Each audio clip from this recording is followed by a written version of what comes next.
Hi, Dave here. The other day I ordered online an Ozark Trail 7-inch outdoor fire pit from Walmart, and it arrived in the mail the other day, and so I unpackaged it and started taking a look at it. This here's the unit. Very heavy duty. I'm impressed. It's actually two parts. These are mobile. This is my Solo Stove Lite for comparison.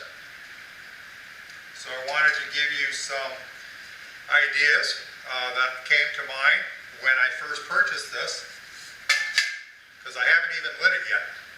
So one of the issues that I'll have is when I'm going camping is putting a pot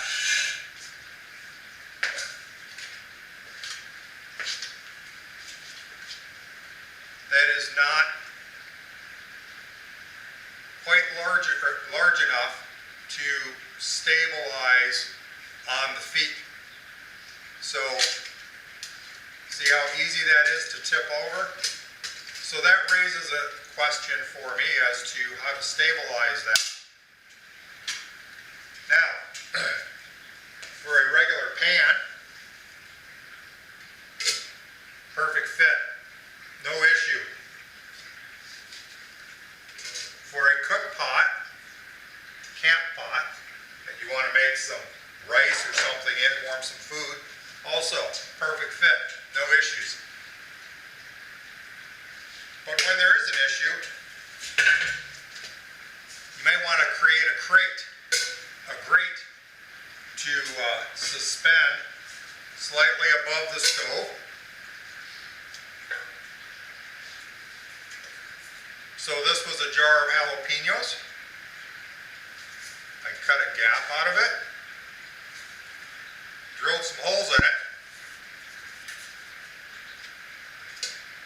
put the flanges back inside, fits right over, and let's say this is my camp cup. I want to just warm up some water in a cup. Fits right on, no issue, perfect.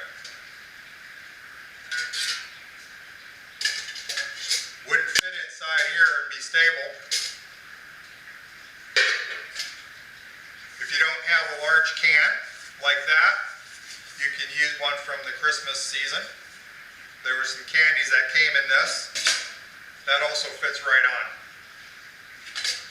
Just drill the holes and you're all set. Cut a little wedge out. Now I will recommend that you burn this independent of your stove so that you burn off any paint or residues. Same with the can. There's a lining in the can. You want to get rid of that first before you put it on your stove. So what if you don't have that, you don't have the ability to make that? You can get a bathroom caddy from the dollar store for about $6. And all you have to do is raise it up a little bit. In this case, I'm using bricks. In the field, you can go ahead and use a couple of rocks or even a log. And that will allow you to put your coffee pot on there or your cup. This is made of stainless steel, so it's going to last a long time. If you slightly modify this by bending the back bracket up, it will also accommodate your fry pan. Just like that, give you a little bit more space between the heat source and your pan. Let's say you don't have that, you can't find it. Go to a store and get a planter.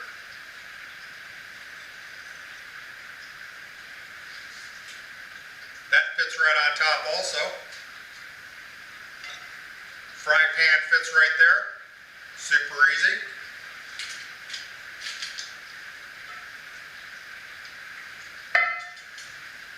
Coffee pot fits right over the grates. Again, pre-burn that before you be cooking food across it because it's got some paint on it. So, those are Dave's ideas. I'm going to go ahead and fire this thing up and see how it works. So I've got some cedar, I've got some oak split up, I've got some bark from oak, and then I got a couple of logs that I split down. So I'm going to have some fun for about 2 hours out here. Now we're starting our first fire in the Ozark Trail 7-inch camp stove, the way you would normally start it in the field. So I'm using little cedar strips, and I'm going to add some oak strips from right here and some bark.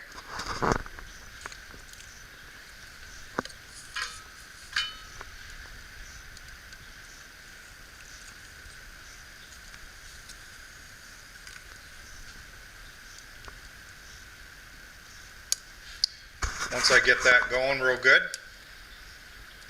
and I can add some split oak, and then I can add some logs later. Pretty fun.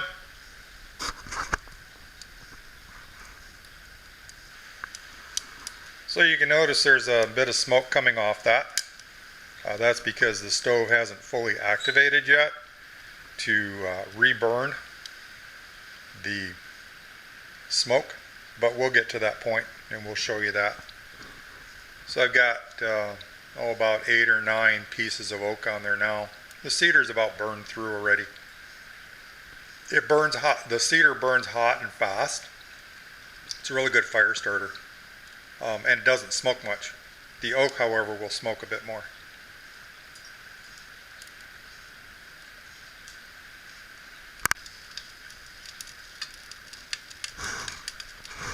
Well, the stove is fully engaged. I've got 4 of those pieces of oak in there, along with most of the pile I started with for the starter. So even though the flame is fully outside of the stove, it's already gasified, and so the initial smoke that's coming off that wood is already reburning itself, and you might be able to see at the side walls that secondary flame. That's what the gasification is. That's burning the smoke, because there is virtually no smoke coming off the stove right now. I am very impressed. So we're only about 5 minutes into this burn. So the only smoke that came off was the initial start, and that was a very, very small amount of smoke at all. And this is about as big as a campfire that my buddy and I would go out in the woods and we would cook on. And I'm telling you, it's plenty warm. I'm sitting in my garage because it's raining outside,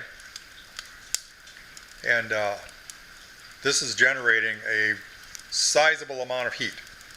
And that flame is about 2 feet tall.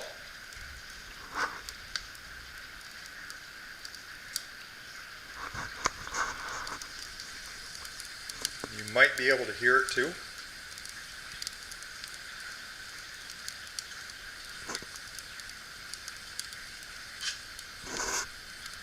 So this is 4 pieces of that oak that's generating this much. I'll let you know how long it burns for. I'm not going to add any more wood to it. So we're at about 8 minutes right now.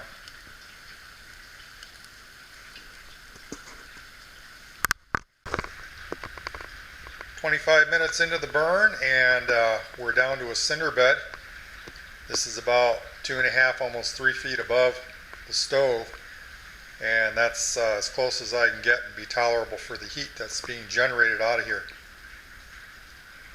So plenty of time to cook a full breakfast with eggs, bacon, bannock off of 3 pieces of oak. I am super impressed. Might have to add 2 more pieces to get the coffee done also. So maybe 5 pieces of oak to make an entire meal. First burn, So in comparison, the Ozark Trail stove is significantly heavier by about 4 times.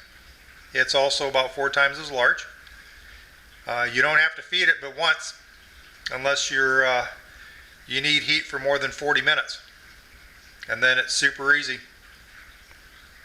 So the Solo Stove requires a little bit more attendance, but it is lighter weight and significantly more compact. So choose what you need. Price wise, the Ozark Trail I paid $40 for. The Solo Stove is selling for $70.